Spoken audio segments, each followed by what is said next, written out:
Llevaba en los hombros el peso de un silencio antiguo, pero en los ojos, una luz que no se apagaba ni con la sequía ni con el dolor. Cada mañana, antes de que el sol tocara el techo de su hogar, salía a regar las hierbas medicinales que su esposo, Tane, le había enseñado a cultivar. Estas plantas no curan solo el cuerpo, le decía él, con esa voz grave que aún resonaba en sus sueños. Curan el alma cuando uno las cuida con respeto. Esa mañana, mientras arreglaba las ramas secas de salvia, sus dedos se detuvieron al tocar una pequeña cruz de madera que colgaba de su cuello, un regalo inesperado de una misionera metodista que años atrás había cruzado su camino. Aidiana no era de iglesias, pero sí de oraciones. Las suyas no tenían templo, solo cielo abierto y un corazón que sabía hablarle a Dios en más de una lengua, en apache, en español, en silencios. Tane, murmuró, mirando al este, donde el sol nacía como si nada hubiera cambiado desde el día en que lo enterró. Hoy el viento huele a polvo y a promesas rotas. Pero yo sigo aquí. Por ti. Por nosotros. Su voz era suave, pero firme, como el río que corre bajo las piedras. No había rencor en ella, solo una tristeza antigua que ya no dolía como antes, sino que se había convertido en raíz. De pronto, el galope de un caballo rompió la paz del valle. Aidiana no se sobresaltó, ya estaba acostumbrada a los forasteros que pasaban por allí, algunos con respeto, otros con desdén. Pero este jinete no era cualquiera. Era joven, vestía ropa fina de ciudad, y su caballo relucía como si nunca hubiera conocido el barro. Detrás de él, dos hombres reían con demasiada facilidad, como si el mundo fuera un juego y ellos los únicos jugadores. «Miren», exclamó uno, señalándola con una sonrisa burlona. La viuda apache todavía vive como si el tiempo no hubiera pasado. Aidiana bajó la mirada, no por vergüenza, sino por dignidad. Sabía lo que significaba ser vista como reliquia, como sombra de un pueblo que muchos creían extinto. Pero no respondió. Solo siguió atando las hierbas con sus manos curtidas por el sol y el trabajo. El jinete principal, alto, de mirada fría y postura erguida, descendió del caballo con una elegancia que parecía ensayada. Se acercó a ella con pasos lentos, como si midiera su poder con cada paso. ¿Tú eres la que vive en las tierras del gado?, preguntó, con una voz que pretendía ser firme, pero que traicionaba una inseguridad disfrazada de orgullo. Aidiana lo miró por primera vez a los ojos. Eran ojos sin raíces. «Vivo donde mi esposo me enseñó a vivir», respondió, sin alzar la voz. «Donde la tierra me acepta, aunque los hombres no siempre lo hagan». Él soltó una risa cortante, como si su respuesta fuera un chiste. Luego, con un movimiento rápido y deliberado, dio un paso hacia adelante y, con la punta de su bota, empujó suavemente el cesto de hierbas que ella acababa de preparar, derramándolo sobre el polvo. No fue un golpe. No fue violencia. Pero fue peor, fue desprecio disfrazado de diversión. «Perdón», dijo, sin mirarla. «No vi tu cosa». Sus amigos rieron.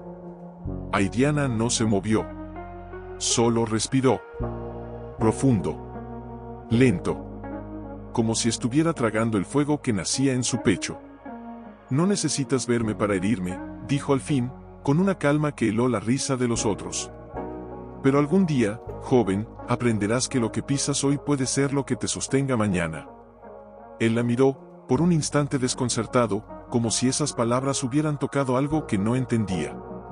Pero enseguida recuperó su máscara de arrogancia, montó de nuevo en su caballo y se alejó, dejando atrás el polvo, las hierbas esparcidas, y una semilla de justicia que ya empezaba a germinar en el corazón de Aidiana. Mientras tanto, en la hacienda del gado, situada al otro lado del valle, donde los álamos crecían altos y el río corría manso gracias a los canales que generaciones de trabajadores habían cavado con sus manos, Mateo entraba como si el mundo le debiera una reverencia. Se quitó el sombrero con un gesto teatral y lo arrojó sobre un sillón de cuero, sin importarle que su madre lo hubiera bordado a mano años atrás. ¿Otra vez con esos modales de ciudad?, preguntó una voz suave desde la galería. Era doña Elisa, su madre, envuelta en un chal desgastado por los años, pero con una mirada que aún conservaba la firmeza de quien ha visto nacer y morir demasiadas esperanzas. «Madre, por favor», respondió Mateo, desabotonándose el chaleco. «No empieces». Hoy fui a ver las tierras del norte. Todo en orden. Incluso esa viuda apache sigue allí, como una estatua de piedra. No sé por qué papá nunca la echó. Doña Elisa se acercó, sus pasos silenciosos sobre las tablas de madera. Se detuvo frente a él y lo miró no con reproche, sino con una tristeza antigua. Tu padre no la echó porque respetaba a su esposo. Taene murió defendiendo a los suyos cuando los forajidos atacaron el rancho de los Márquez. ¿Lo recuerdas? Mateo frunció el ceño, incómodo. Había oído esa historia de niño, pero la había enterrado bajo capas de orgullo y desprecio. Eso fue hace años. Ahora las cosas son distintas. Ella no tiene papeles, no tiene nombre en los registros. Solo existe. Como una sombra. Las sombras, hijo, dijo doña Elisa, bajando la voz, a veces son las únicas que nos muestran dónde está la luz. Él no respondió. Se sirvió un trago de licor fuerte, el mismo que su padre odiaba, y caminó hasta la ventana. Desde allí veía el valle entero, sus tierras, sus cercas, sus ovejas, y, muy lejos, la pequeña casa de adobe donde Aidana vivía. Algo en esa imagen lo irritó. Tal vez porque, a pesar de todo, ella parecía dueña de algo que él no tenía, paz. Esa noche, mientras la luna plateaba los campos, Mateo se sentó solo en el porche trasero, con un libro de cuentas en el regazo que no lograba concentrarse en leer. En su mente, volvía una y otra vez la mirada de Aidana, no de miedo, no de sumisión, sino de compasión. Y eso lo enloquecía más que cualquier insulto. ¿Por qué me miró así?, murmuró al viento. Como si yo fuera el que necesita ayuda. No lo entendía. Él tenía todo, tierras, dinero, nombre. Y sin embargo, cada palabra de ella lo había dejado desnudo. Al día siguiente, en la plaza del pueblo, donde los comerciantes montaban sus puestos y los niños corrían entre las carretas, Mateo se reunió con sus antiguos amigos de la escuela. Hombres jóvenes como él, hijos de hacendados, vestidos con trajes que olían a ciudad y desprecio. ¿Y qué hiciste con la India?, preguntó uno, riendo. ¿Le diste una moneda para que te bendiga? Peor, respondió Mateo, forzando una sonrisa. Le di un empujoncito. Nada grave. Solo para ver si seguía viva. Rieron. Pero entre las sombras del portal de la iglesia, el viejo pastor metodista, don Samuel, los observaba en silencio. Sus ojos, cansados pero lúcidos, se posaron en Mateo con una mezcla de pena y advertencia.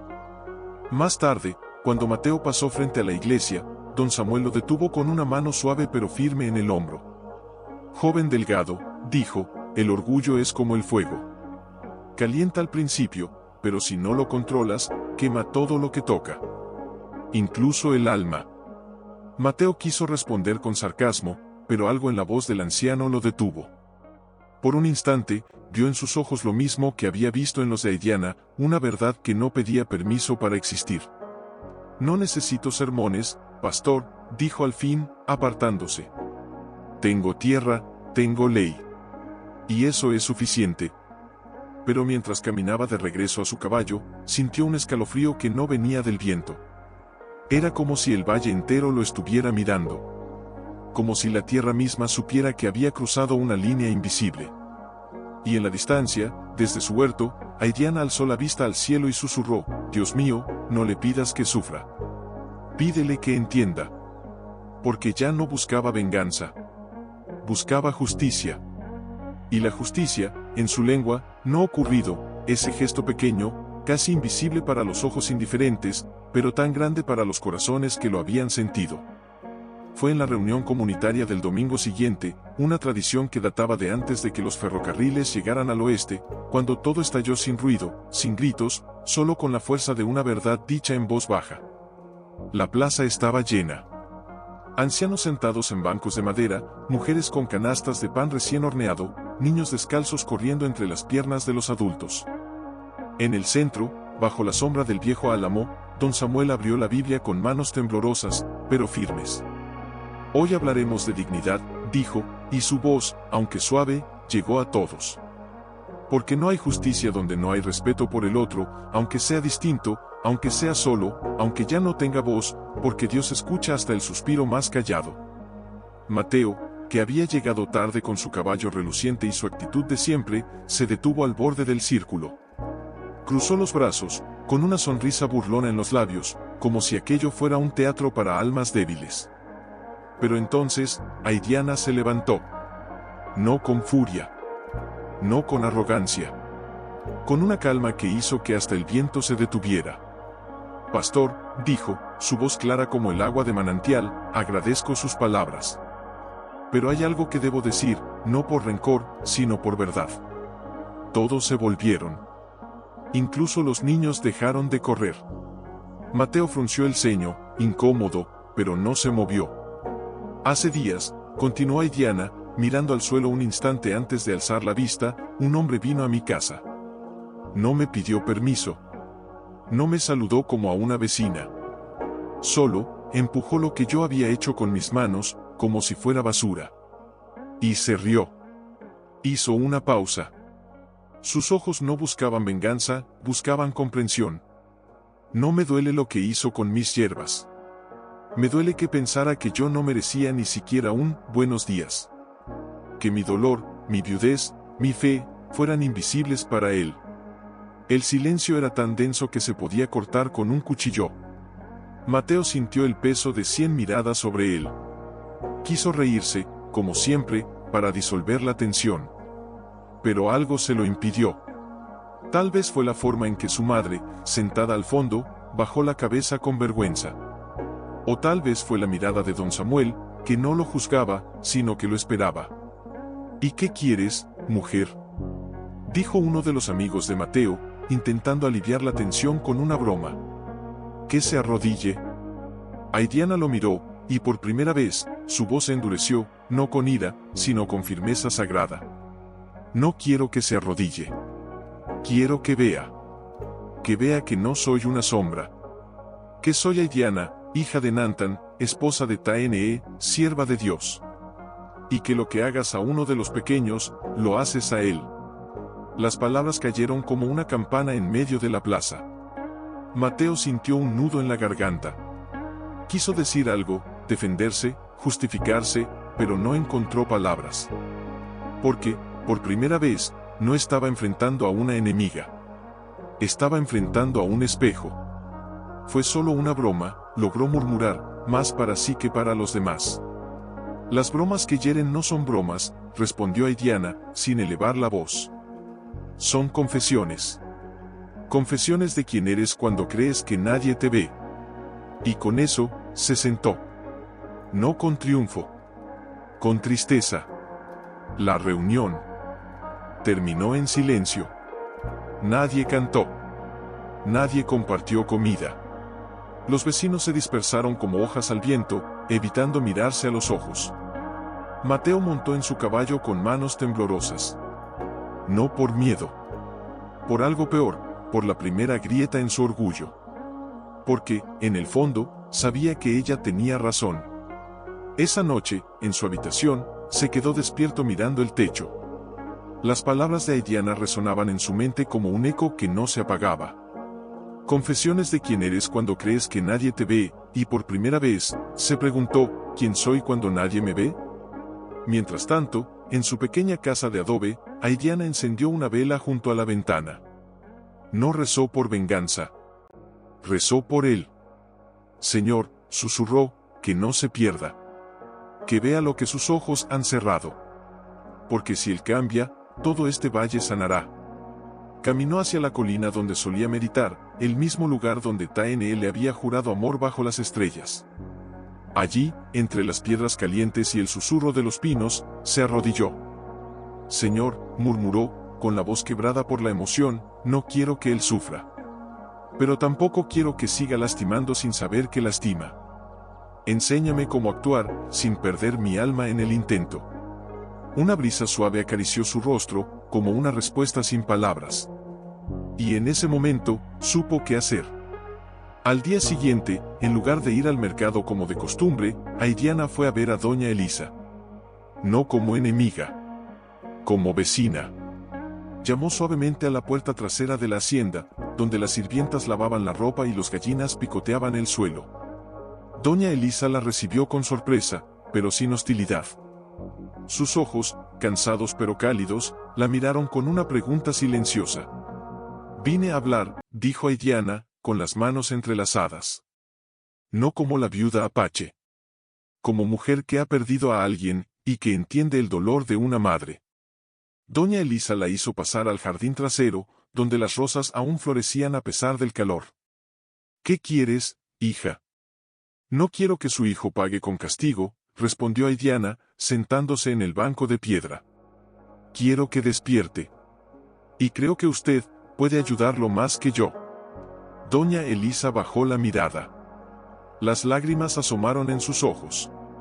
«Lo he intentado», susurró. «Pero desde que regresó de la ciudad, es como si llevara una armadura que ni yo puedo atravesar». «Entonces», dijo Aidiana, con una ternura inesperada, «no intente romper la armadura. Plante una semilla junto a ella. Las raíces, con el tiempo, la ablandan». Doña Elisa la miró, asombrada por la sabiduría que emanaba de aquella mujer tan joven y tan sola. «¿Por qué haces esto?» «Después de lo que te hizo, porque mi esposo me enseñó que el odio es como beber veneno y esperar que el otro muera», respondió Aidiana, con una sonrisa triste. «Y porque mi Dios me dice, sed misericordiosos, como vuestro Padre es misericordioso». Esa misma tarde, Aidiana fue a la iglesia. No a la misa, sino a hablar con don Samuel. Lo encontró reparando el techo del campanario, con las manos llenas de astillas y sudor. «Pastor», dijo desde abajo, «necesito su ayuda». Él bajó con cuidado, sus viejas rodillas crujiendo con cada escalón. «Sabía que vendrías», dijo, como si lo hubiera estado esperando.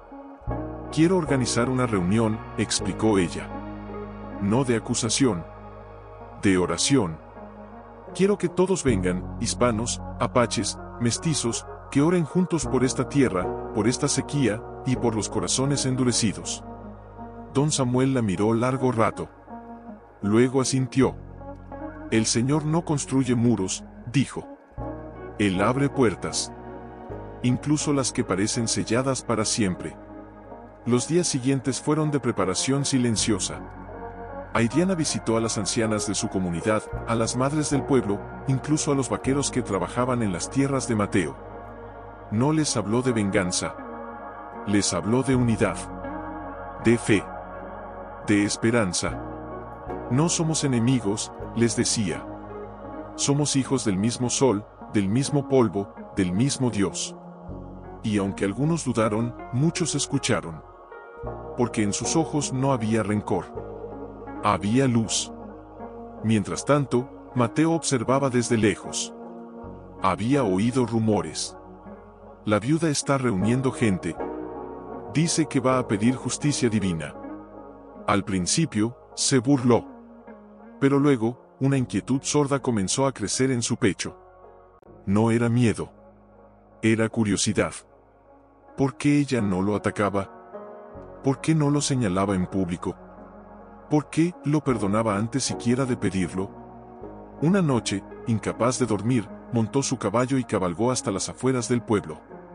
Vio luces en la iglesia. Se acercó con sigilo, oculto entre los álamos. Por la ventana entreabierta, vio a Aidiana arrodillada frente al altar, con las manos entrelazadas y los ojos cerrados. «Y si él no me ve, Señor», oraba ella, «que tú lo ilumines. Porque prefiero verlo salvo que verlo caído».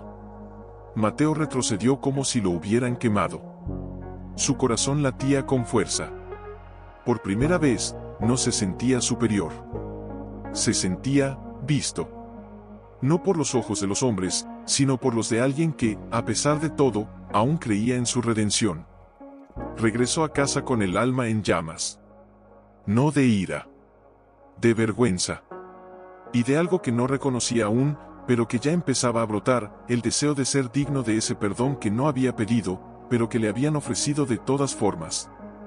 Y en el valle, mientras el viento soplaba entre las ramas, algo comenzaba en la hacienda. Doña Elisa lo observaba desde las ventanas, con el corazón partido entre la esperanza y el temor. Lo veía sentarse al atardecer en el porche, mirando hacia el valle, hacia la pequeña casa de adobe que ya no era solo un punto en el horizonte, sino un espejo de su propia conciencia.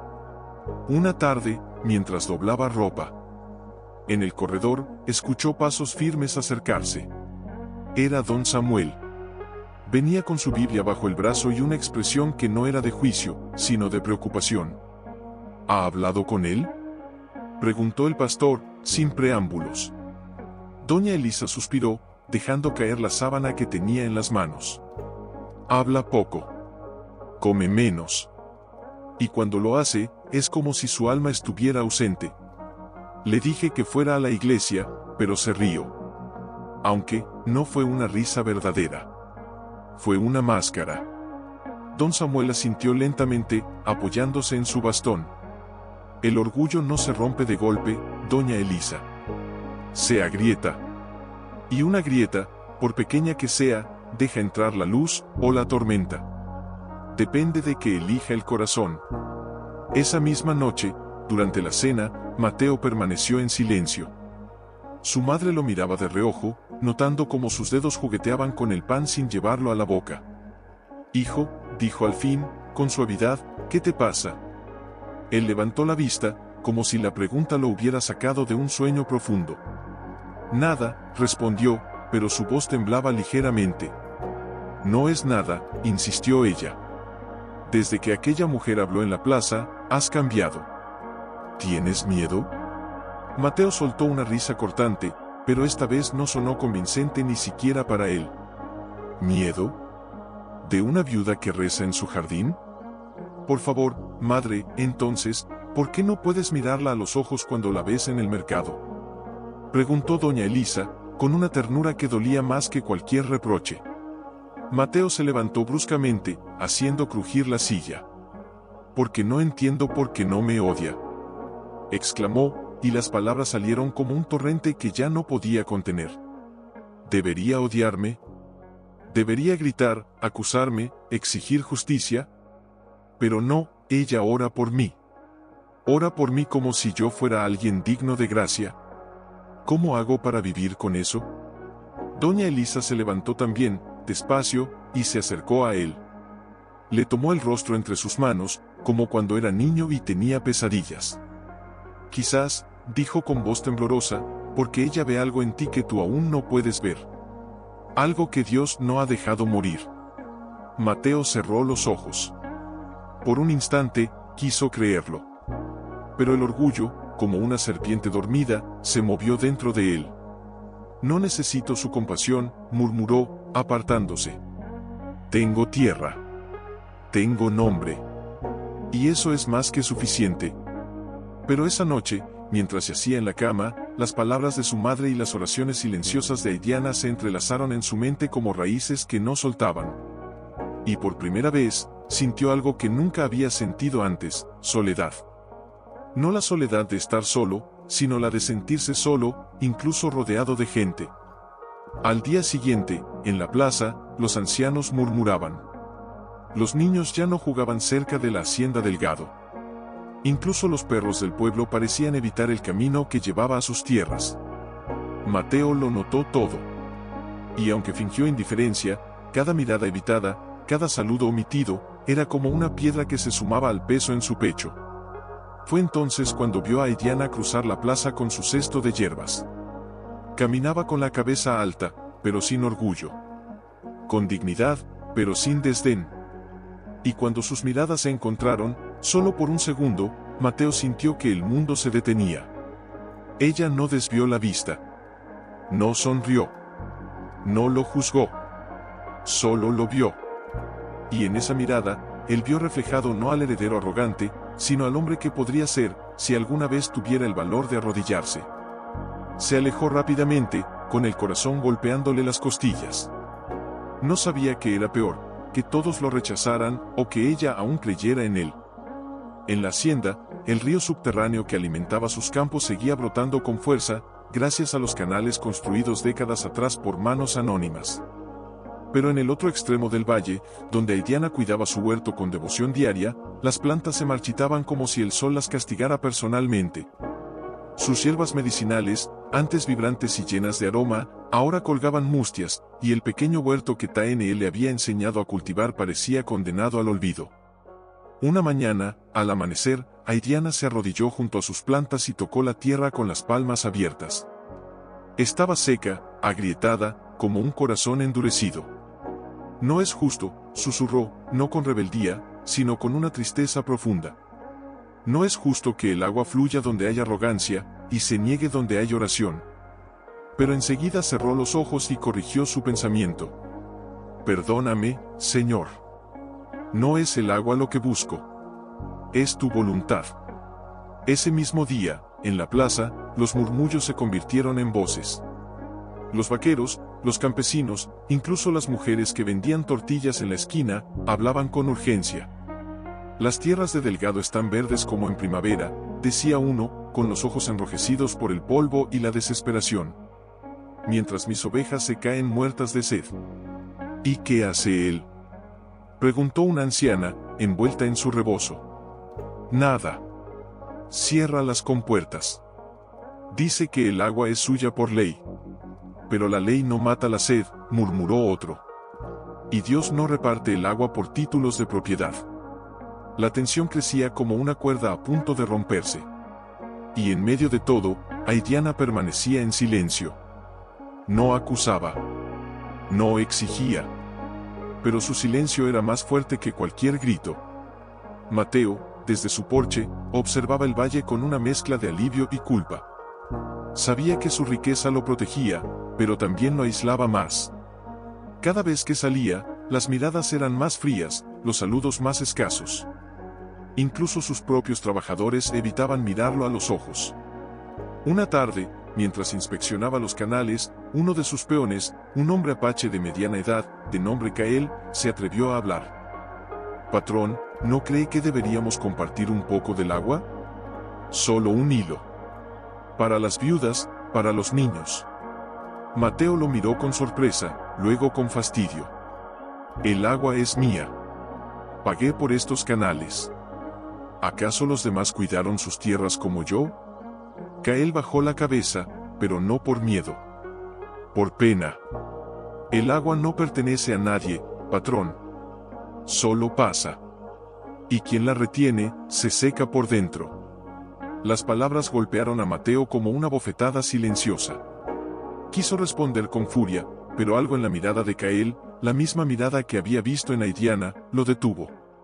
Esa noche, no durmió. Caminó por los corredores vacíos de la hacienda, oyendo el murmullo del agua que corría bajo sus pies, fresca, abundante y solitaria. Por primera vez, se preguntó si aquella riqueza no era una maldición disfrazada de bendición.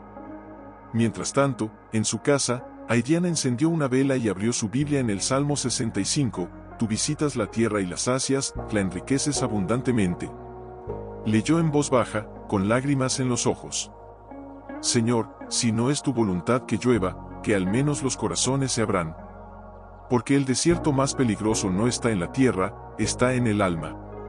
Y en ese momento, como si el cielo hubiera escuchado, una brisa cálida entró por la ventana, trayendo consigo el olor a polvo, y a algo más, a cambio. Porque la sequía no era solo un castigo. Era una prueba. Y las pruebas, en manos de Dios, nunca son en vano. Una mañana, antes de que el sol quemara la tierra, fue a ver a don Samuel. Lo encontró en el pequeño huerto tras la iglesia, intentando salvar unos brotes de maíz con un balde de agua que parecía más simbólico que útil. Pastor, dijo, con voz firme pero suave, quiero hacer algo. Algo que una, no que divida. Él se enderezó, limpiándose el sudor de la frente con el dorso de la mano. Te escucho, hija. Quiero organizar una reunión de oración, dijo Airiana. No solo para los de la iglesia. Para todos. Apaches, mexicanos, mestizos, incluso los que no creen. Que vengan a pedir por esta tierra. Por el agua. Por los corazones endurecidos. Don Samuel la miró largo rato. Luego sonrió, con los ojos brillantes. Eso no es solo oración, Airiana. Es un acto de fe audaz. Porque estás pidiendo que enemigos se arrodillen juntos. No son enemigos, respondió ella. Solo están sedientos de cosas distintas. Los preparativos comenzaron en secreto, pero no por miedo. Por respeto. Aidiana visitó a las ancianas de su comunidad, a las madres del pueblo, a los vaqueros que trabajaban en silencio bajo el sol. No les habló de justicia terrenal, sino de esperanza celestial. No podemos controlar la lluvia, les decía, pero sí podemos abrir nuestros corazones. Y a veces, eso es lo que más sed tiene el Señor. La noche elegida fue la de la luna llena. La iglesia, pequeña y humilde, no tenía espacio para todos, así que colocaron bancos en el patio, bajo las estrellas. Algunos trajeron mantas. Otros, velas. Nadie trajo armas. Nadie trajo rencor. Cuando Mateo supo del encuentro, por un rumor que llegó a sus oídos como un susurro culpable, sintió una mezcla de curiosidad y temor. Quiso ir. Pero el orgullo lo ató a su silla, como una cadena invisible. ¿Y si me ven allí?, murmuró, mirando por la ventana. ¿Como un mendigo buscando lo que no merezco? Pero en el fondo, sabía que no era la mirada de los demás lo que lo detenía, era la suya propia. Mientras tanto, en el patio de la iglesia, la gente comenzaba a llegar. Primero los ancianos, luego las familias, después algunos jóvenes con expresión escéptica pero corazón abierto. Incluso Cael, el peón apache, llegó con su hijo pequeño de la mano. Aidiana los recibió a todos con una sonrisa que no necesitaba palabras. No había altar elevado, ni jerarquías. Solo un círculo de almas bajo el mismo cielo. Don Samuel abrió la reunión con una lectura del profeta Joel: convertíos a mí con todo vuestro corazón, con ayuno, con llanto y con lamento. Luego, Aidiana se levantó. No para hablar como líder, sino como hermana. Hoy no estamos aquí para pedir solo agua para la tierra, dijo, con la voz temblorosa de emoción. Estamos aquí para pedir agua para el alma. Porque hay quienes tienen ríos, y están secos por dentro. Y hay quienes no tienen ni un trago, y aún ofrecen su último sorbo al que sufre. Sus palabras cayeron como rocío en un campo agostado. Algunos lloraron. Otros bajaron la cabeza. Y en las sombras, al borde del camino, una figura permanecía inmóvil: Mateo. No se había atrevido a entrar, pero no pudo evitar acercarse. Escuchaba desde la oscuridad, con el corazón en la garganta. Señor, continuó Aidiana, mirando al cielo, si no es tu voluntad que llueva hoy, que al menos llueva compasión en nuestros corazones. Que el que tiene, dé. Que el que sufre, espere. Y que el que se ha perdido, encuentre el camino de regreso. En ese momento, una anciana apache, envuelta en su manta tejida, se puso de pie y comenzó a cantar una canción antigua, en su lengua materna. Era una melodía de súplica, lenta y profunda, que hablaba de la tierra, del cielo, y del equilibrio entre ambos. Luego, una mujer mexicana entonó un himno en español: Dios de promesas, tú no fallas, y así, sin plan, sin dirección, las voces se entrelazaron, en apache, en español, en inglés roto, en silencios sagrados. No eran una sola fe, pero eran un solo clamor. Mateo, desde la sombra, sintió algo romperse dentro de él. No eran lágrimas. Era algo más profundo, el muro que había construido alrededor de su corazón, agrietándose bajo el peso de tanta gracia. Quiso dar un paso adelante. Quiso entrar en ese círculo. Pero sus pies no se movieron. No aún. Porque el orgullo no muere en un instante. No el miedo a perder sus tierras, ni su riqueza. El miedo a que todo lo que creía ser, fuerte, invulnerable, dueño de su destino, se desmoronara ante una verdad que no podía controlar, que no era mejor que nadie. Y eso lo aterraba más que la pobreza. Una semana después, mientras revisaba los documentos del rancho en la oficina polvorienta de la hacienda, escuchó voces en el corredor. Era el administrador del distrito de aguas, un hombre de ciudad, con traje oscuro y modales fríos, acompañado por dos funcionarios. Señor Delgado, dijo el hombre, con una sonrisa que no llegaba a los ojos, hemos venido a notificarle un ajuste en la distribución del caudal subterráneo. Debido a la emergencia hídrica, se ha decidido priorizar los sectores con mayor densidad poblacional y menor capacidad de almacenamiento. Mateo frunció el ceño. ¿Y eso qué tiene que ver conmigo? Sus tierras, señor, tienen reservas suficientes para sostenerse sin afectar el acuífero común. Por lo tanto, se le solicita cerrar temporalmente las compuertas secundarias que alimentan los campos del norte, especialmente aquellas que cruzan hacia el sector de la viuda haitiana. Mateo se quedó helado. No por la orden en sí, era legal, técnicamente impecable, sino por lo que implicaba, que, sin violencia, sin gritos, sin confrontación, lo estaban aislando. Y peor aún, lo estaban obligando a ser el instrumento de su propio castigo. ¿Quién solicitó esto?, preguntó, con la voz tensa. El funcionario se encogió de hombros. Fue una petición comunitaria, firmada por varios vecinos, y respaldada por el pastor Samuel. Todo dentro de la ley, por supuesto. Mateo apretó los puños bajo el escritorio. Sabía que Aidiana no había firmado nada. Ella no actuaba así. Pero también sabía que su silencio, su oración, su ejemplo, habían movido a otros a actuar. Y eso era más poderoso que cualquier acusación. Muy bien, dijo al fin, con una calma forzada. Cumpliré con la ley. Pero en cuanto los hombres se fueron, salió al patio y golpeó la pared de adobe con el puño, hasta que la sangre le manchó los nudillos. No era ira contra ellos. Era contra sí mismo. Porque, en el fondo, sabía que merecía aquello. Esa tarde, montó a caballo y cabalgó hasta el límite norte de sus tierras, donde el canal principal se dividía en dos, uno que regaba sus propios campos, y otro, más pequeño, que cruzaba el arroyo seco y llegaba hasta el huerto de Aidiana. Hacía meses que no lo usaba. Pero ahora, la orden decía que debía sellarlo por completo. Se detuvo junto a la compuerta de madera, desgastada por el sol. Con una palanca, la bajó lentamente. El agua se detuvo con un suspiro húmedo, como si la tierra misma llorara. No es mi culpa, murmuró, más para convencerse a sí mismo. Es la ley. Pero mientras regresaba, vio a lo lejos a Aidiana arrodillada en su huerto, tocando la tierra seca con las manos. No gritaba. No maldecía. Solo oraba. Y en ese gesto de humildad, Mateo sintió que su victoria era más amarga que la derrota. Esa noche, en la cena, doña Elisa lo miró con ojos tristes. Hoy cerraste el canal, ¿verdad? Él no respondió. No fue tu decisión, continuó ella, pero sí tu acción. Y las acciones, hijo, tienen alma. Aunque las justifiques con papeles. ¿Ella me está destruyendo sin siquiera tocarme?, explotó Mateo, levantándose. No me acusa, no me enfrenta, solo ora. ¿Cómo se lucha contra eso? Doña Elisa lo miró con una ternura que dolía.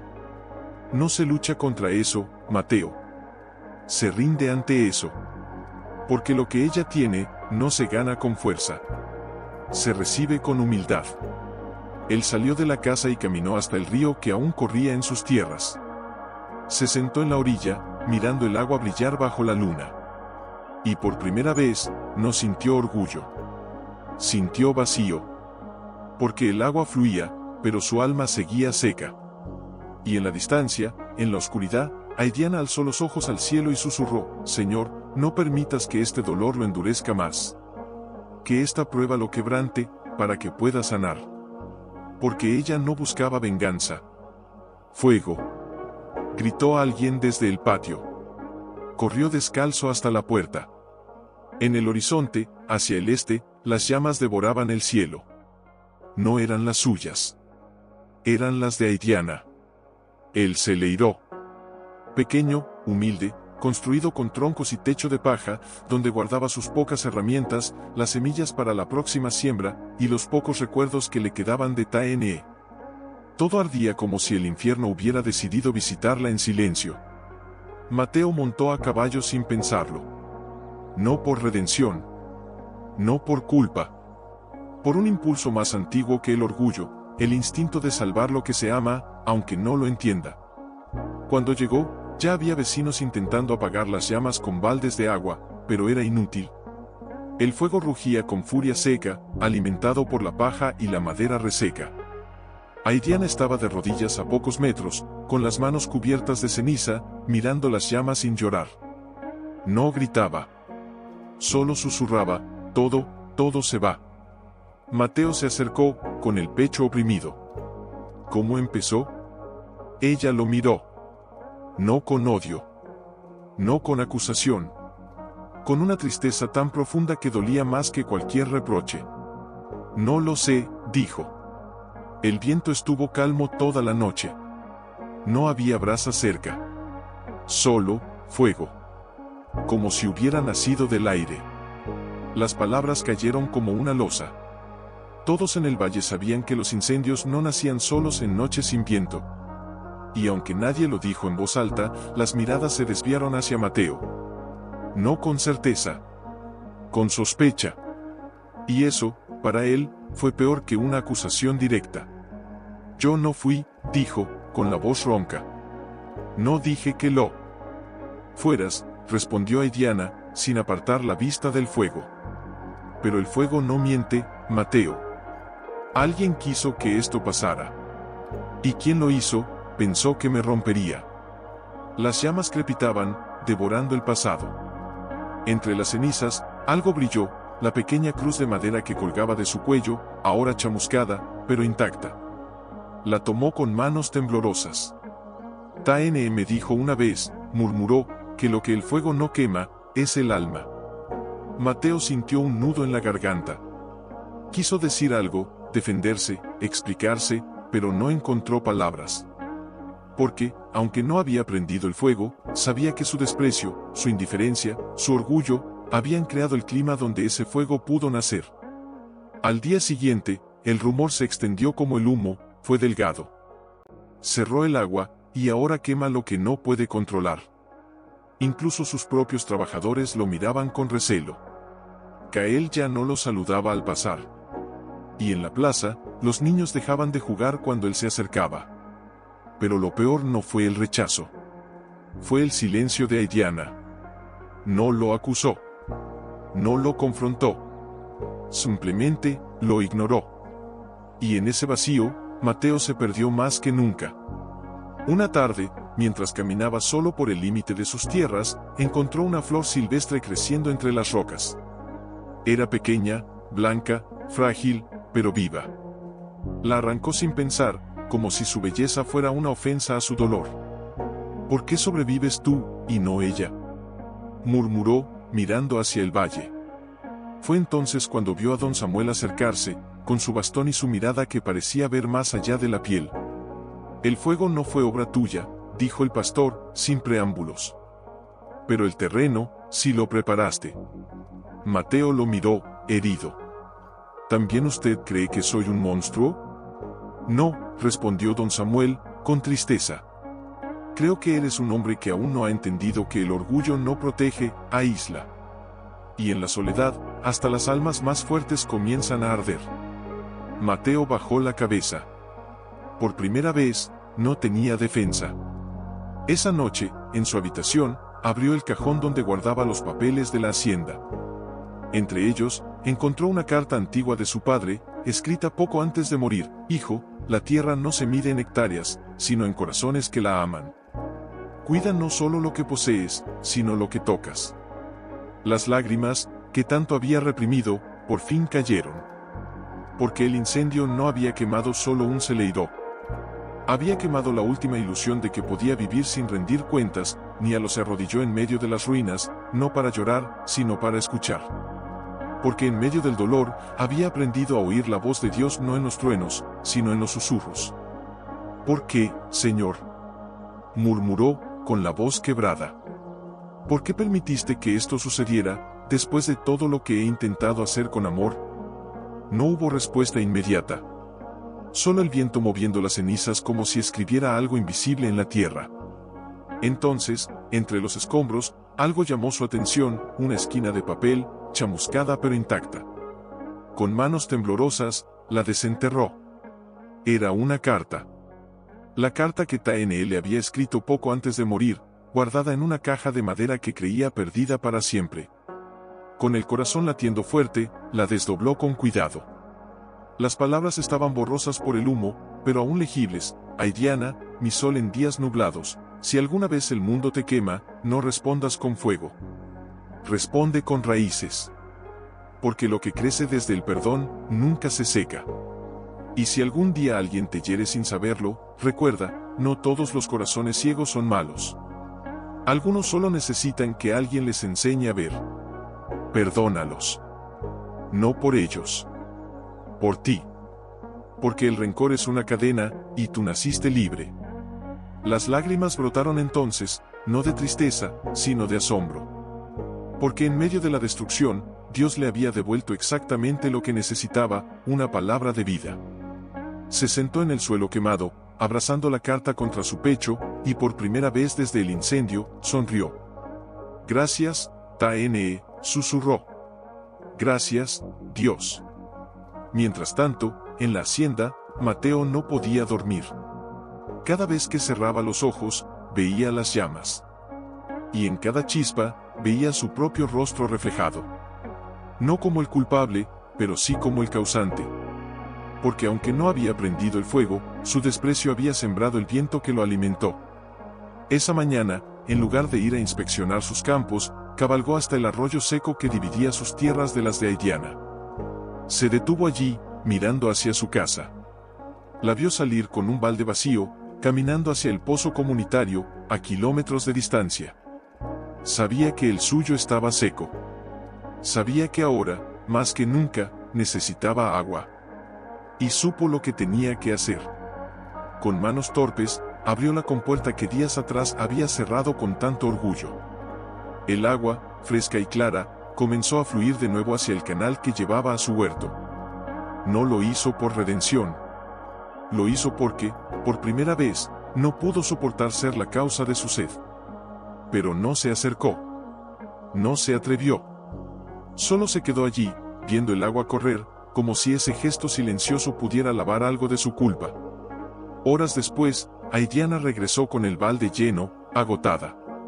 Al ver el agua fluyendo por el canal, se detuvo en seco. Miró hacia la hacienda. No vio a nadie. Pero supo. ¿Por qué ahora?, murmuró, con una mezcla de dolor y esperanza.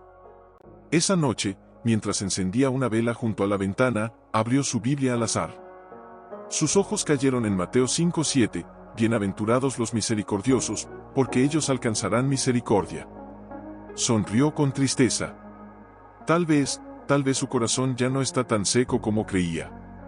Y en la oscuridad, mientras el agua corría silenciosa entre las tierras divididas, algo comenzó a sanar.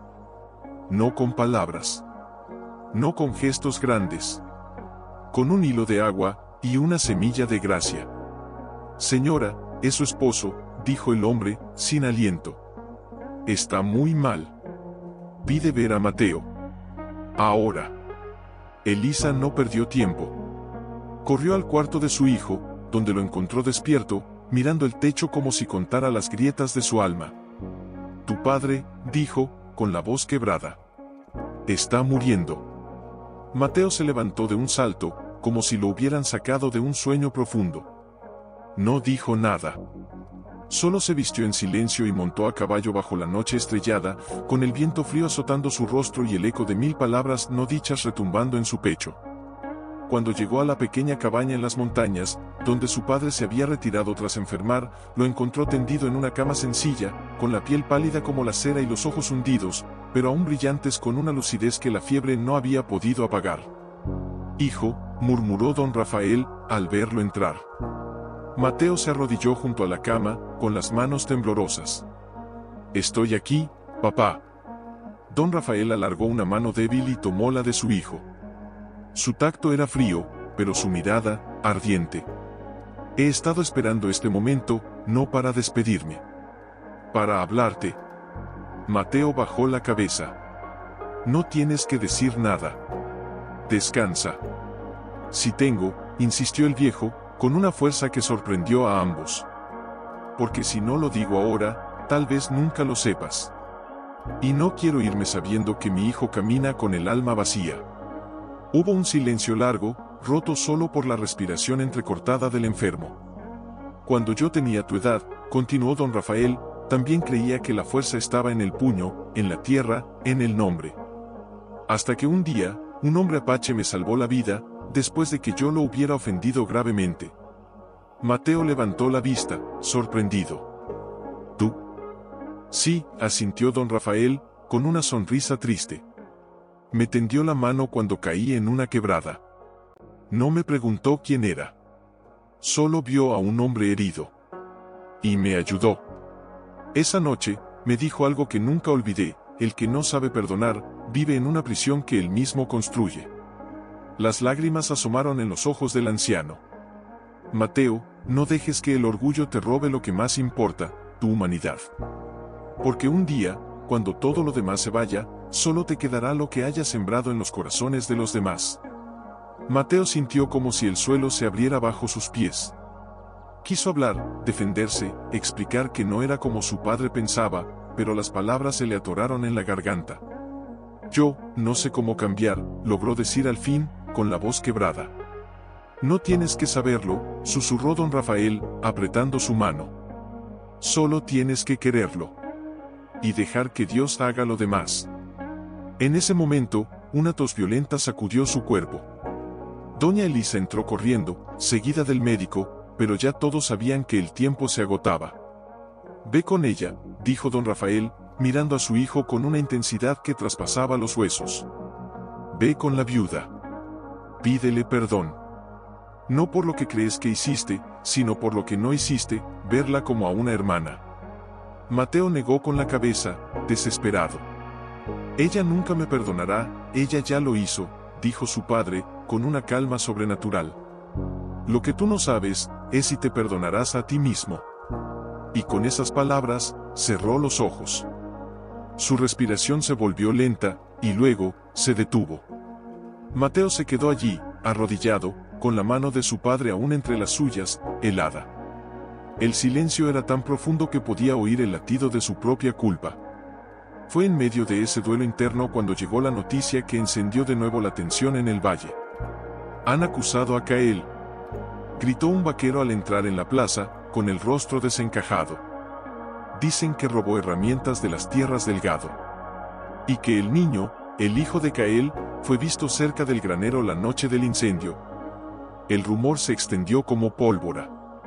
Alguien había encontrado un cuchillo apache cerca de los establos, y aunque no había pruebas reales, bastó para que los ánimos se encendieran. En cuestión de horas, el hijo de Kael, un niño de apenas 10 años, tímido y de ojos grandes, fue arrastrado ante el juez local, acusado de complicidad. Mateo, al oírlo, sintió un escalofrío que no venía del frío. Porque sabía, en lo más profundo, que el niño era inocente. Lo había visto semanas atrás, jugando solo cerca del arroyo, con una flauta de caña que su padre le había tallado. No era un ladrón. Era un niño huérfano de padre desde hacía años, criado por Kael como si fuera suyo.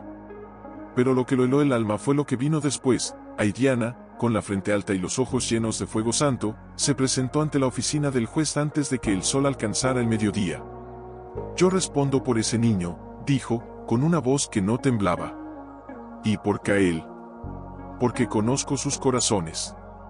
Y no son de robo, ni de fuego. El juez, un hombre viejo y cansado, la miró con escepticismo. Señora, las apariencias pesan más que las palabras en tiempos como estos.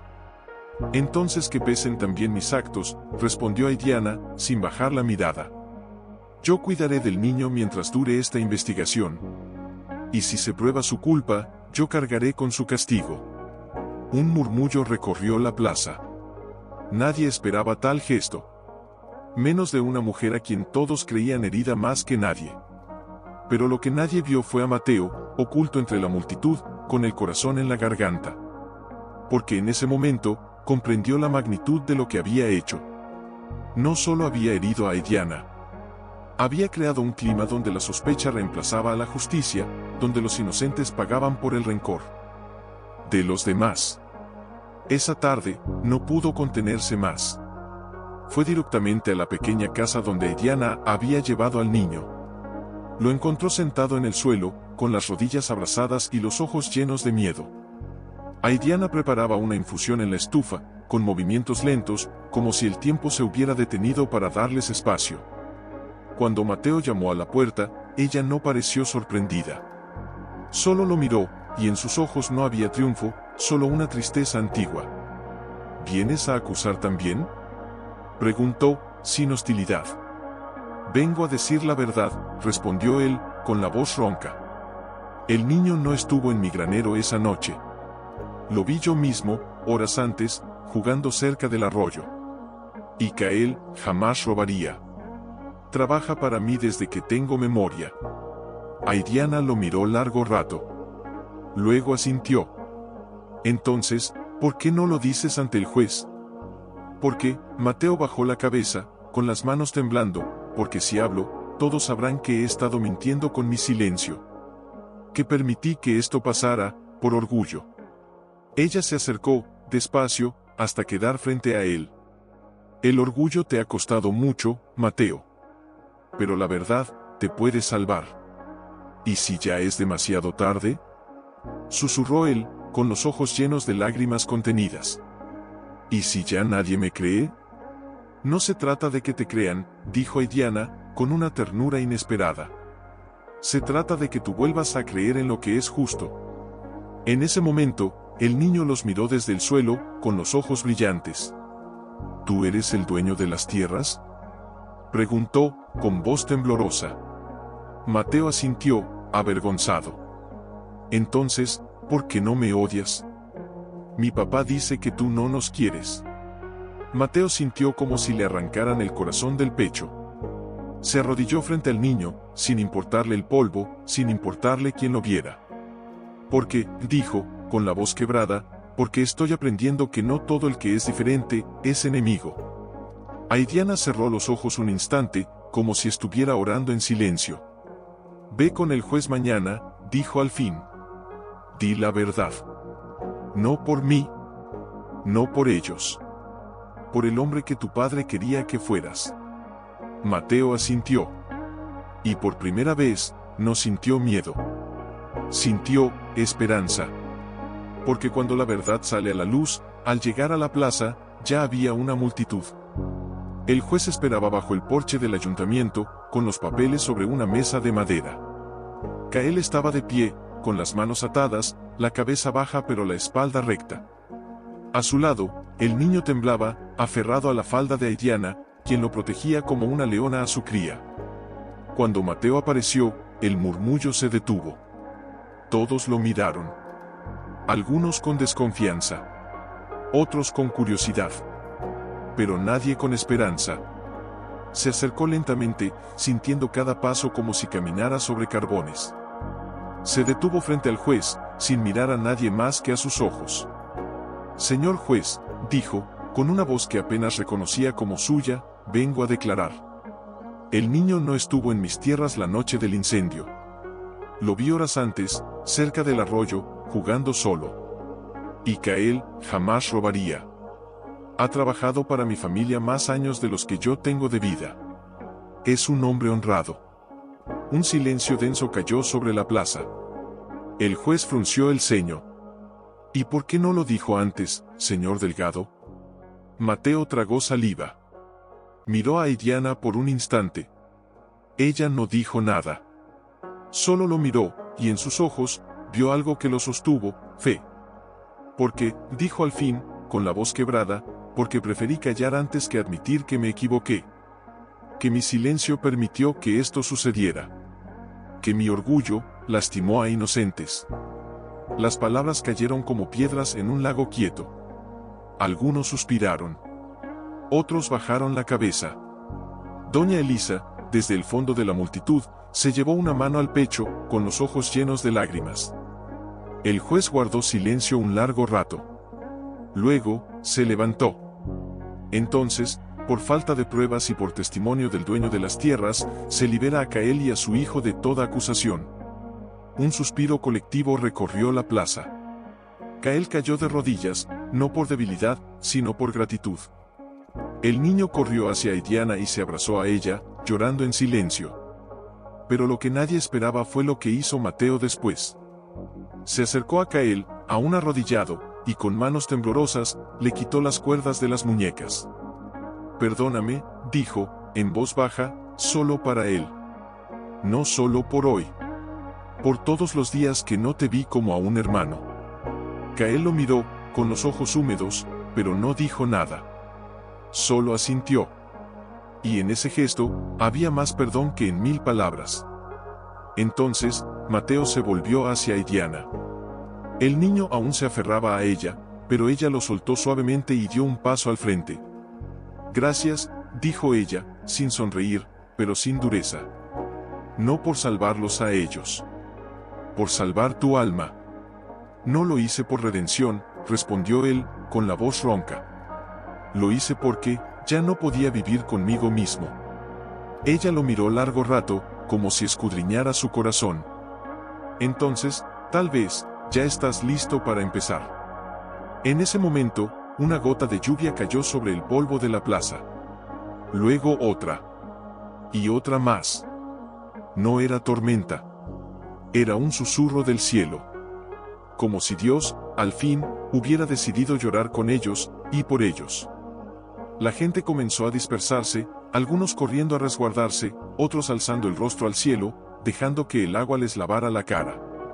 Mateo permaneció allí, empapándose en silencio, con los ojos cerrados, sintiendo cada gota como un bautismo. Y en medio de la lluvia suave, Aidiana no se movió. Solo lo miró, y por primera vez, no vio al vaquero arrogante. Vio a un hombre que, aunque roto, había elegido caminar hacia la luz. El valle aún tenía heridas. Pero esa lluvia. Pero en la hacienda del gado, la alegría no llegó. Con la lluvia. Mateo despertó al alba con el corazón oprimido. Al asomarse a la ventana, vio lo que temía. El río que cruzaba sus tierras, normalmente manso y ordenado, había crecido con violencia. Las cercas del norte, las más antiguas, las que su padre había construido con sus propias manos, habían cedido bajo la presión del agua. Los campos bajos, los más fértiles, estaban anegados. Y lo peor, el canal principal, el que alimentaba sus reservas, se había desbordado, arrastrando consigo parte del molino y dejando sus tierras sin control sobre el caudal. Corrió bajo la lluvia, con el barro hasta los tobillos, y al llegar al límite norte, se detuvo en seco. Allí, donde el agua se desbordaba con furia, una corriente secundaria, antigua, casi olvidada, se había reactivado. Era un cauce natural, cubierto de maleza durante años, que ahora, con la fuerza de la tormenta, había encontrado su camino, directamente hacia el huerto de Aidiana. Y allí, milagrosamente, sus plantas no estaban anegadas. Estaban renaciendo. Las hierbas, antes mustias, alzaban sus tallos como si alzaran los brazos en alabanza. El suelo, antes agrietado, bebía el agua con gratitud. Incluso los brotes quemados por el incendio mostraban signos de nueva vida. Un anciano apache, que observaba desde lejos, se acercó con paso lento. El agua siempre encuentra su camino, dijo, con voz grave. No el que el hombre construye, sino el que la tierra recuerda. Mateo no respondió. Solo miró, con el alma en vilo. Porque entendió, en ese instante, que no era casualidad. No era solo lluvia. Era justicia. La justicia silenciosa de un Dios que no castiga con truenos, sino con equilibrio. Ella no hizo nada, murmuró, más para sí que para el anciano. Solo oró. Y el cielo escuchó. Regresó a la hacienda con el alma en pedazos, pero no por la pérdida de sus campos. Por la revelación. Porque mientras él luchaba por controlar el agua, Aidiana había confiado en que Dios la enviaría, y la guiaría. Esa tarde, mientras intentaba reparar lo que quedaba de las cercas, Kael se acercó. No con reproche. Con una herramienta en la mano. Déjame ayudarte, dijo. Mateo lo miró, sorprendido. Después de todo lo que pasó, interrumpió Kael, vi algo en ti que no había visto antes, arrepentimiento verdadero. Y eso, merece una segunda oportunidad. Trabajaron en silencio bajo la lluvia, hombro con hombro, como nunca antes. Y en ese silencio, algo más que cerca se reconstruía. Mientras tanto, en su huerto, Aidiana regaba con las manos lo que el cielo ya había regado. No por necesidad. Por gratitud. Gracias, Señor, susurró. No por darme lo que perdí, sino por mostrarme que lo que sembré en silencio no fue en vano. Esa noche, cuando la lluvia amainó y las nubes se abrieron para dejar ver las estrellas, Mateo se sentó en el porche, empapado y agotado. Doña Elisa se acercó con una manta y una taza de té caliente. Perdimos mucho, dijo él, sin mirarla. Pero ganaste algo más grande, respondió ella, sentándose a su lado. Tu alma. Él cerró los ojos. Y por primera vez en años, no sintió soledad. Sintió paz. Porque la verdadera justicia no humilla al caído. Lo levanta. No era el aislamiento físico, que él trabajaba a su lado, su madre le hablaba con ternura, incluso algunos vecinos asentían al verlo, sino el aislamiento del alma que aún no se reconocía a sí misma. Había dado un paso, sí, pero el camino hacia la redención no era recto. Estaba lleno de espejos, y cada uno le devolvía una imagen distinta, el heredero arrogante, el testigo silencioso, el hombre arrepentido. ¿Cuál era el verdadero? Fue en la plaza, una tarde de mercado, donde la soledad lo golpeó con más fuerza. Caminaba con la cabeza baja, evitando mirar a los ojos de los demás, cuando escuchó risas. No burlonas. Cálidas. Venían del puesto de pan, donde un grupo de mujeres, mexicanas, apaches, mestizas, compartían tortillas recién hechas y chismeaban como siempre. Pero cuando él se acercó, el silencio cayó como una cortina. Nadie lo saludó. Nadie lo miró. Simplemente, lo ignoraron. No con odio. Con distancia. Como si ya no perteneciera a ese mundo. Siguió caminando, con el pecho oprimido. En la fuente del centro, unos niños jugaban con barro, riendo sin preocupaciones. Al verlo, se callaron. Uno incluso escondió las manos detrás de la espalda, como si temiera que las viera sucias. ¿Por qué me miran así?, murmuró, deteniéndose bajo la sombra de un álamo. Ya dije la verdad. Ya pedí perdón.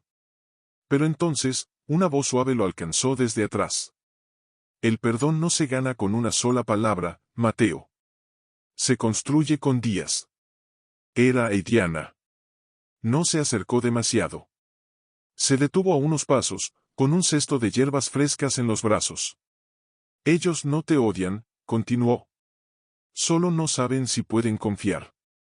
Porque el daño que haces con el orgullo, tarda en sanar más que una herida abierta. Él la miró, con los ojos llenos de una confusión dolorosa. ¿Y qué hago? ¿Qué más puedo hacer?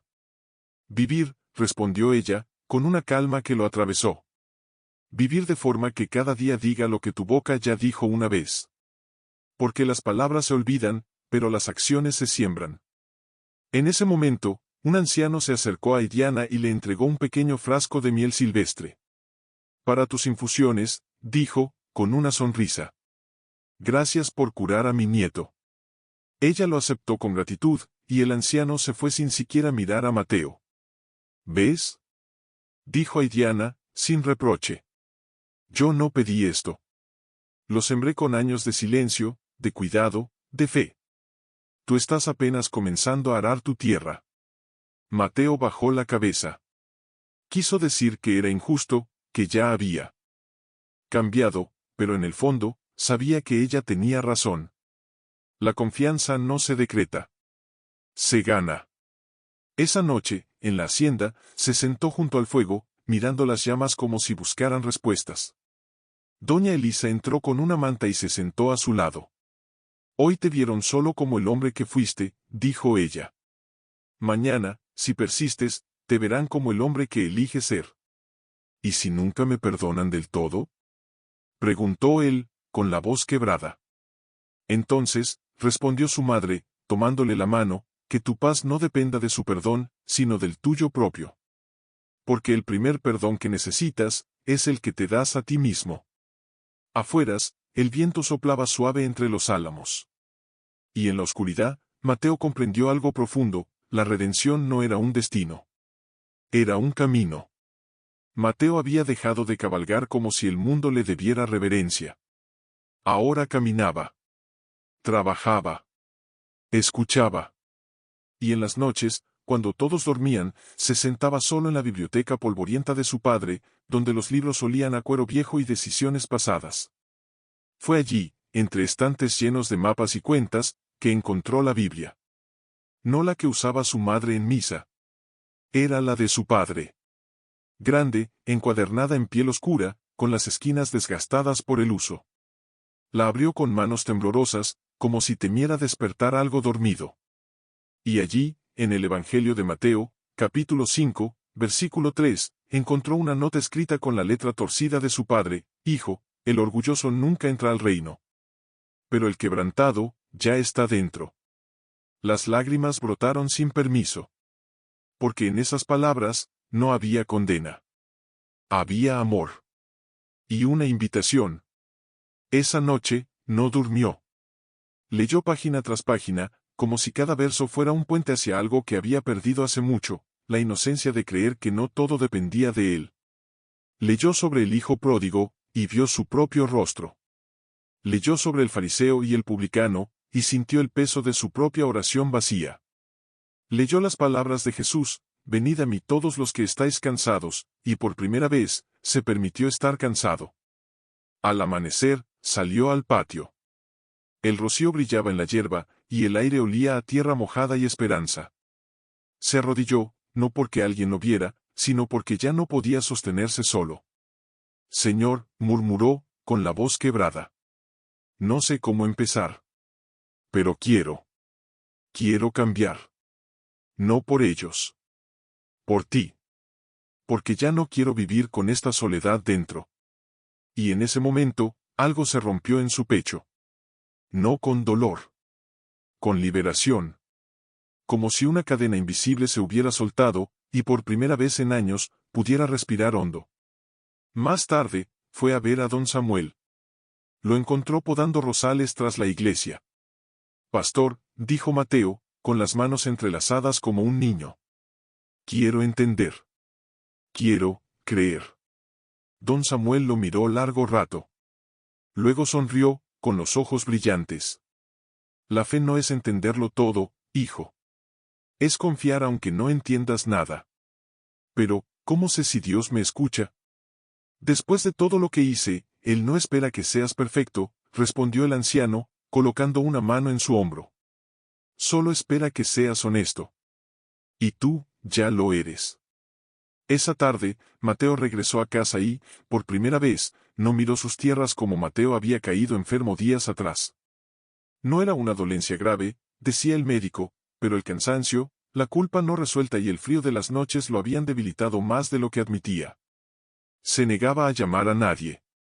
No quería lástima. Menos aún de quienes alguna vez había herido. Pero en el pueblo, las noticias viajan más rápido que el viento. Una tarde, mientras yacía en su cama con la frente ardiente y el alma más fría, escuchó un golpe suave en la puerta trasera.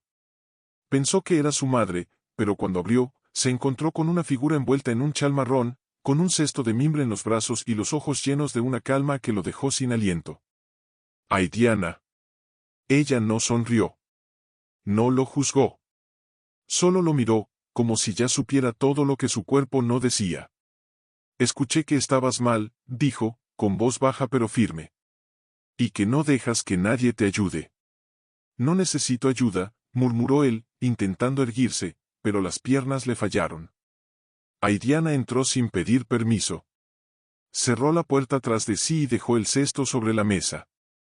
De él sacó un frasco de vidrio con un líquido oscuro, un paño limpio y un manojo de hierbas secas.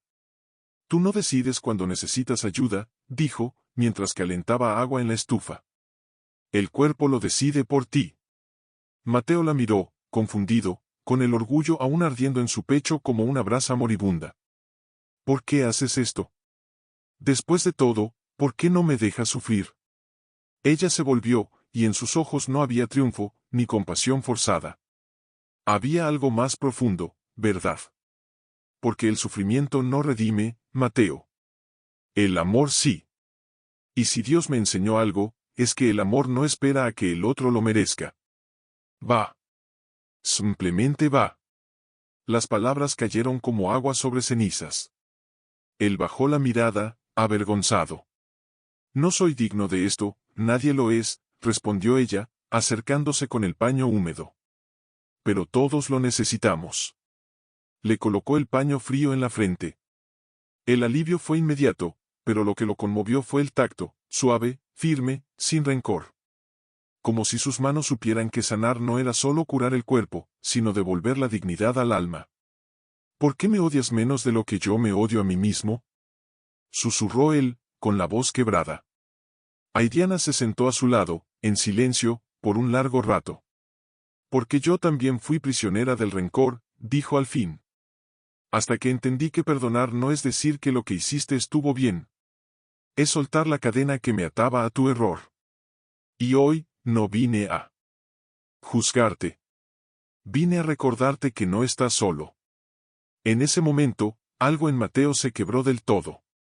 No con violencia. Con gracia. Las lágrimas, que tanto había reprimido, brotaron sin control. No eran lágrimas de dolor. Eran de liberación.